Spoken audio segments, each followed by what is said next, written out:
En las orillas del Tíber, una aldea humilde surgió entre colinas.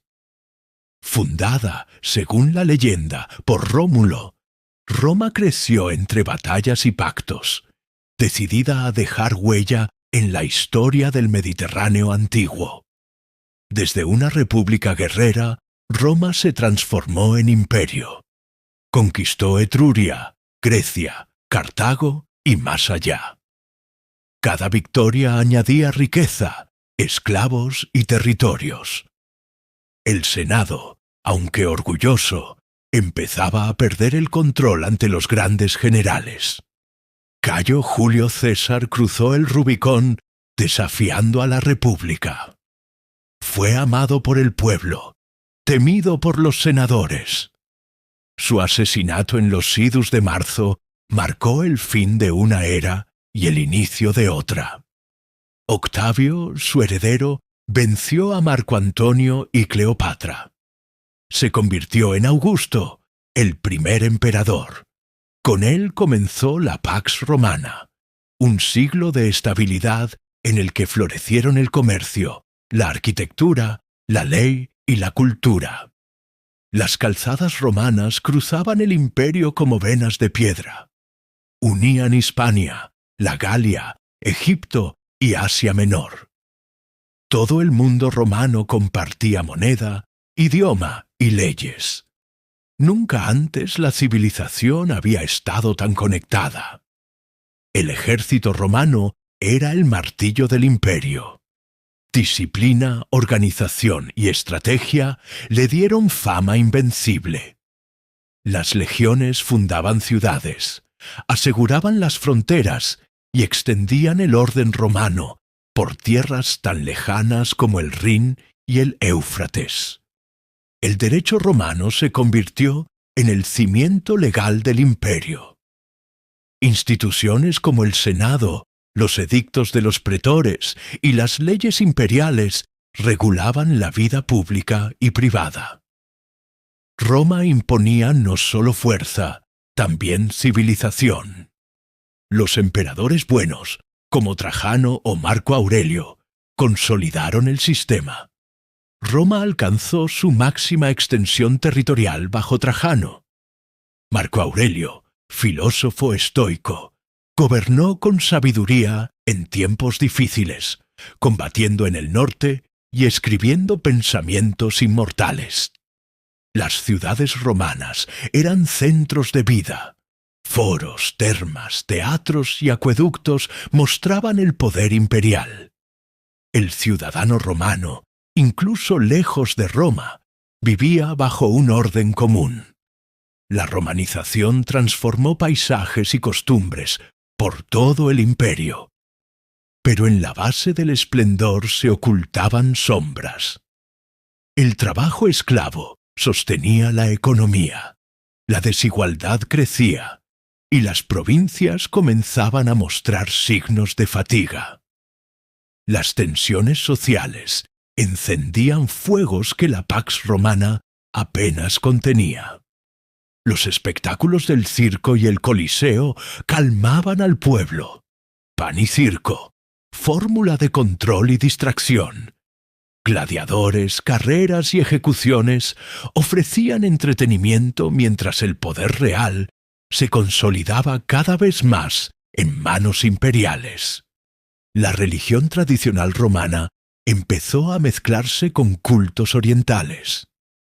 Mitra, Isis y luego el cristianismo atrajeron fieles. Mientras tanto, la vieja fe de Júpiter y Marte perdía fuerza. La identidad romana empezaba a transformarse silenciosamente. Las fronteras empezaron a ser desafiadas. Tribus germánicas se organizaban. El imperio ya no avanzaba, defendía. Aunque poderoso, Roma necesitaba reformas profundas. El equilibrio entre centro y periferia comenzaba a romperse poco a poco. La economía se volvía frágil. Monedas devaluadas, cosechas inestables y dependencia del botín de guerra creaban una burbuja insostenible. Los ricos vivían con lujos orientales. Los pobres subsistían como podían. El resentimiento social se hacía cada vez más palpable. Bajo el oro y el mármol, las grietas eran profundas. La corrupción, el descontento, las guerras civiles y la sobreextensión eran síntomas de un coloso cansado. Roma aún brillaba, pero ya comenzaba su largo camino hacia la fractura. A finales del siglo III, Roma no podía gobernarse desde un solo trono. El imperio era demasiado vasto, sus problemas demasiado numerosos. Diocleciano, un emperador enérgico, propuso una división administrativa para recuperar el control y la estabilidad perdida. Diocleciano instauró la tetrarquía, 2 Augustos y 2 Césares, gobernando desde distintos puntos del imperio. Era una red de poder descentralizado, diseñada para actuar con rapidez frente a crisis militares, económicas y políticas en múltiples frentes simultáneos. Aunque eficaz por un tiempo, la tetrarquía generó rivalidades. Los Césares aspiraban al trono. Los Augustos no querían retirarse. La paz entre ellos se rompía constantemente. La idea era buena, pero la ambición humana fue más fuerte. Constantino el Grande logró reunificar el imperio tras una sangrienta guerra civil. Apostó por el cristianismo y lo legalizó con el Edicto de Milán. Además, fundó una nueva capital, Constantinopla, junto al Bósforo, puente entre Europa y Asia. Constantinopla era moderna, estratégica y simbólica. Allí trasladó el centro del poder oriental. Roma seguía siendo sagrada, pero ya no era el núcleo político. La división de hecho era evidente, aunque aún no se reconocía oficialmente. El cristianismo creció con fuerza. Se convirtió en religión imperial, desplazando los viejos cultos paganos. La Iglesia se organizó, ganó poder y se volvió una estructura paralela al Estado. Oriente y Occidente ya diferían también en lo espiritual. Tras la muerte de Teodosio I, en el año 395, el imperio se dividió entre sus 2 hijos, Honorio en Occidente y Arcadio en Oriente. La división, esta vez, fue definitiva. Ya no era una sola Roma. Oriente prosperaba con Constantinopla como joya del imperio. Comercio, administración eficiente y defensas sólidas le daban estabilidad. Occidente, en cambio, enfrentaba declive. La riqueza emigraba al este, dejando al oeste más vulnerable, pobre y dividido internamente. Las fronteras occidentales eran presa de continuos ataques.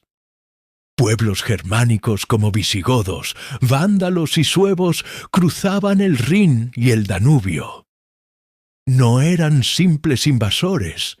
Muchos buscaban refugio, tierras o alianzas, aunque a veces tomaban todo por la fuerza.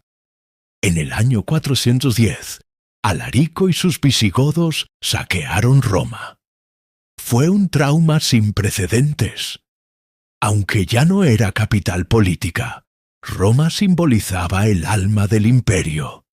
Su caída impactó profundamente en la conciencia colectiva del mundo romano.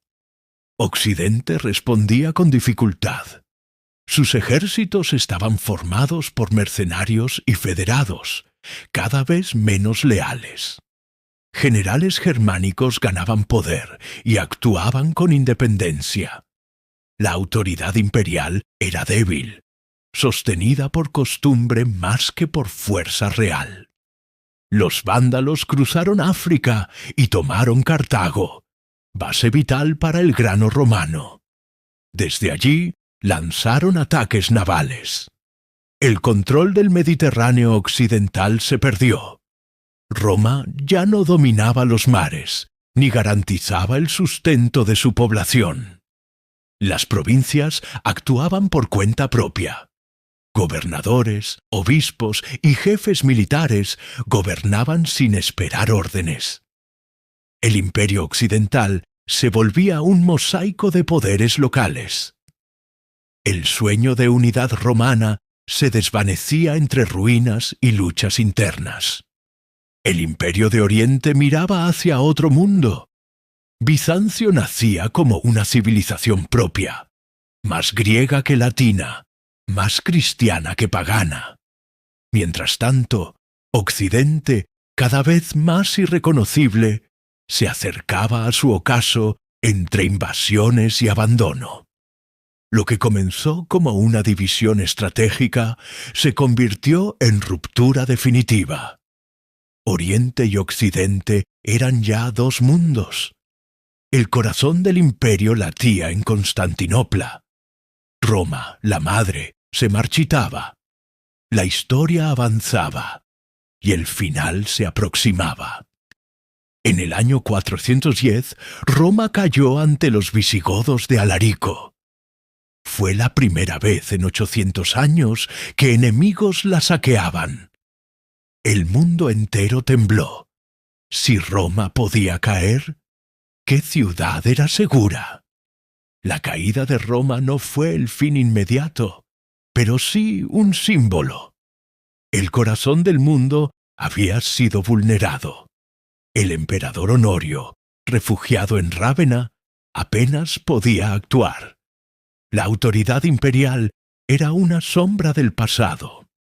Los emperadores occidentales eran cada vez más títeres de generales militares. Uno de los más poderosos fue Flavio Estilicón, medio vándalo, quien defendió el imperio, pero fue ejecutado por intrigas de palacio. Roma perdía a sus últimos defensores.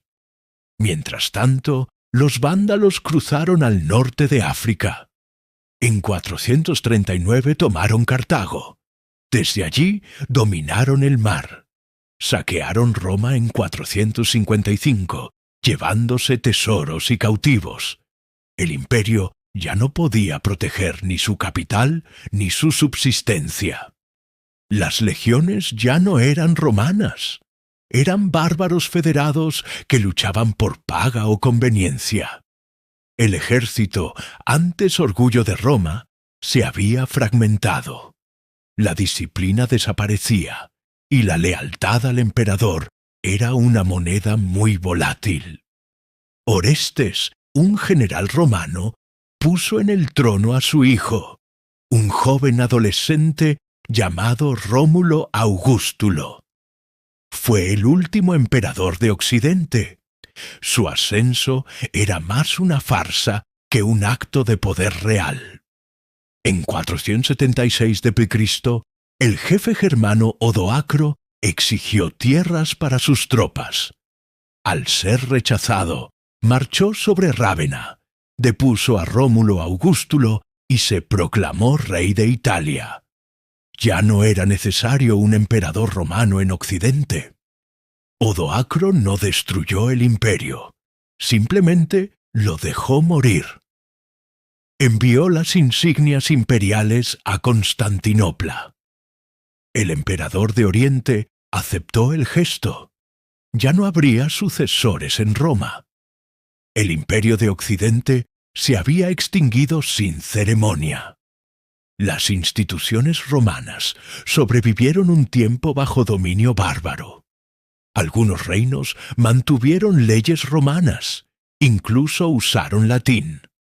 Pero la administración central desapareció. La red que unía el imperio se rompía, y el caos tomaba su lugar. La ciudad de Roma quedó despoblada y empobrecida. Sus foros se convirtieron en canteras, sus templos en iglesias.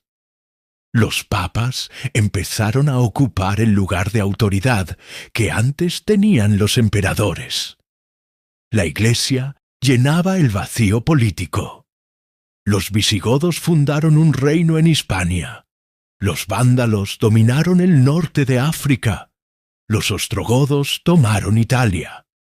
Europa se dividía en reinos germánicos. Aunque se llamaban romanos, eran otra cosa. La Edad Antigua llegaba a su fin. El latín persistió como lengua de cultura. La ley romana inspiró a los nuevos códigos y las ciudades conservaron trazas de su urbanismo. Roma había muerto, pero su huella era tan profunda que nadie podía borrarla. La Iglesia católica, heredera de la Roma espiritual, extendía su poder. Los monjes copiaban manuscritos, los obispos gobernaban ciudades, y el Papa emergía como una figura de autoridad moral. El legado de Roma sobrevivía en sus instituciones eclesiásticas. En Oriente, el Imperio romano perduraba como Imperio bizantino. Constantinopla resistía, y aún hablaba en nombre de Roma. Pero en Occidente, la idea imperial se desvanecía. El poder, la cultura y el orden habían cambiado para siempre. Roma cayó, pero no desapareció. Su espíritu vivió en las leyes, el idioma, el arte y el sueño de unidad europea. Durante siglos, reyes y emperadores mirarían hacia ella, buscando imitar su gloria. Roma moría para convertirse en mito.